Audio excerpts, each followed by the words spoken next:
Why is it such a big deal? Why can't you just go live your life? Why do you have to come out to everybody? Wow, I have a lot of thoughts about this. Sure. I think, first of all, the coming out process for heterosexuals is always ongoing and forever. So why should we have to shut down our process because of that?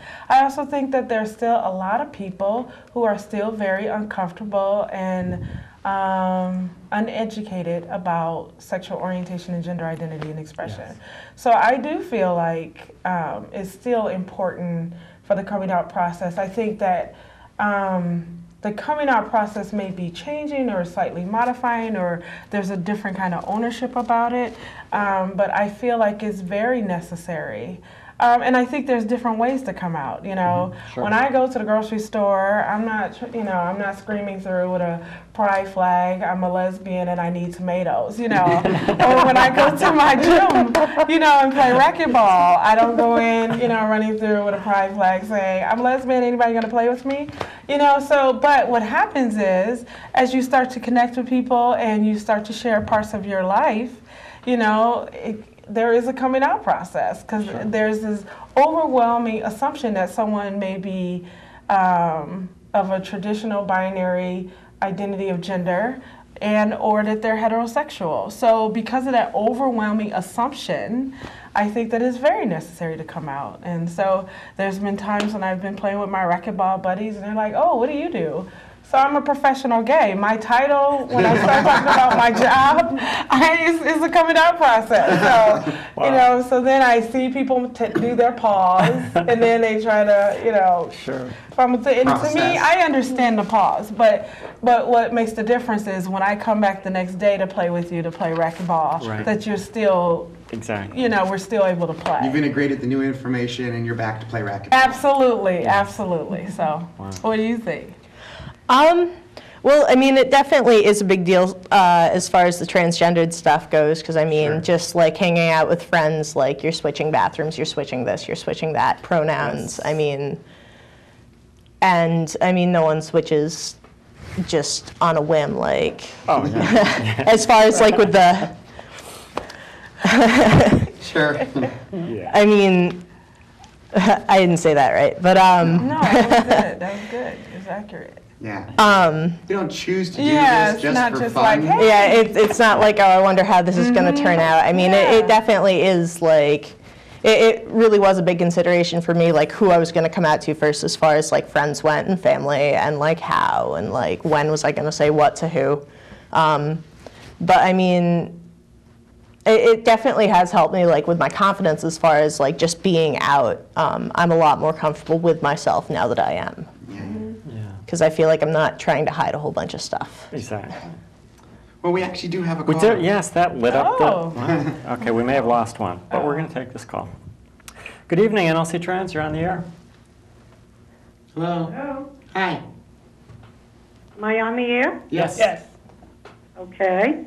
I just got cable TV in the last 6 weeks, and Oh, wow. I watch you every Wednesday night. I have a lot of lesbian and gay friends, and, you know, I have nothing against what you're doing. I just like an answer to a question. Sure. Okay. Do you have to change, like, your birth certificate and your Social Security and all this kind of numbers? Well, that's a good question. It's yes and something no. we've talked about before. So Yeah, yes and no. You don't, there's no requirement to change a birth certificate. You can in some places. But there certainly isn't a requirement to do that. Certainly the other documentation becomes very important. Right. And so we change as much as we possibly can. The birth certificate is an odd one because that's sort of a matter of preference. Right. It becomes important. For instance, right now you can't get an international ticket without supplying your gender. And if you show up at the counter and the TSA inspectors look at your paperwork and your paperwork doesn't match your appearance, they're going to pull you aside for additional inspections.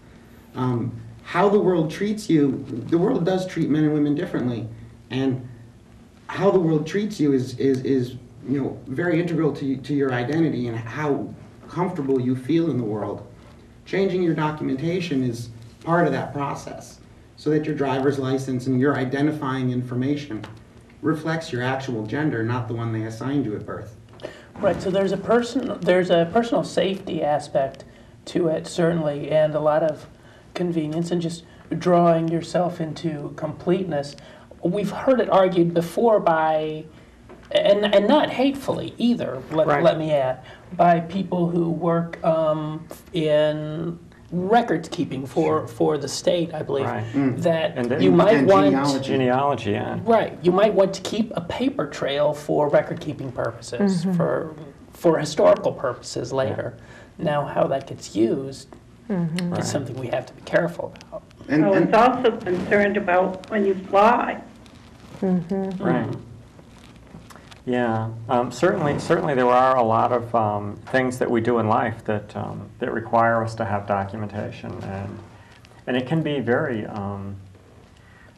inconvenient if your documentation does not match. Absolutely. In fact, for a while, part of the government's citizenship validation program was when you send your social security number through the government's process, if the gender on your job application didn't match the gender on your social security record, it would get bounced back as an indifferent answer instead of an affirmative citizenship. And employers, when they're looking at 15 resumes, aren't going to spend the time to look into your application any further if it doesn't come back affirmative. Yeah. But there are certainly people out there who go through a transgender transition or who are gender nonconforming, whose paperwork in our binary culture is never going to accurately reflect their identity. Yes. Yes. This is absolutely true. Now, the person that's in the middle with the hat That's MJ. Hello. is, is that a girl turning to a male or a male turning to a girl? I am female to male. Okay. All righty. Okay, thank you. Nice Thank talking you so to much for you. your call. Thank Good you. evening. Have a good night. Thanks. Well, that was nice. A new viewer. How nice. Part of the outreach efforts. Yes. Absolutely. Yeah. And it's so cool when you know, really, it is so cool when people call up and ask us questions like that. It's like, That's what we're here for. yeah, you know, it's like, it's like all we want to do is try to sort of get people on the, you know, to get people to understand that what we're about and that we're mostly that we're human beings. Absolutely. That's all. We're not as scary as your fears. Yeah. So that's so cool. Thank you. Thank you so much for that call. Anyway, we were talking about The coming out process. Yeah, yeah. Certainly. Obviously, that's very personal, but it was certainly incredibly important for me, and for certainly for anybody that's transgendered, it's impossible to avoid. Yeah.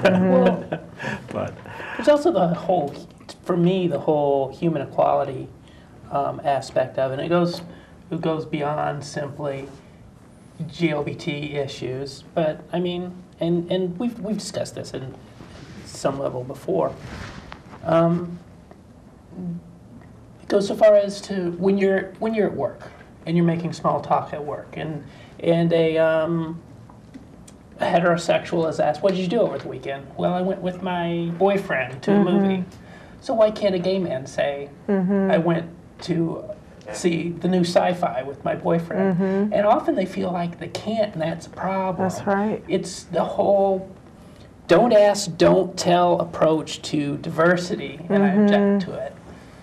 So the coming out, there's an aspect of I should be as free to talk about myself as other people are to talk about themselves. Well, and that leads into the whole discussion of heteronormativity. Yes. The fact that our culture is predominantly heterosexual, and therefore presumes everyone is heterosexual. Right. And even if you didn't have a big party for your coming out, the first time you're at work and you say, "Well, I went to the movies with my girlfriend," whoever hears you say that is your coming out.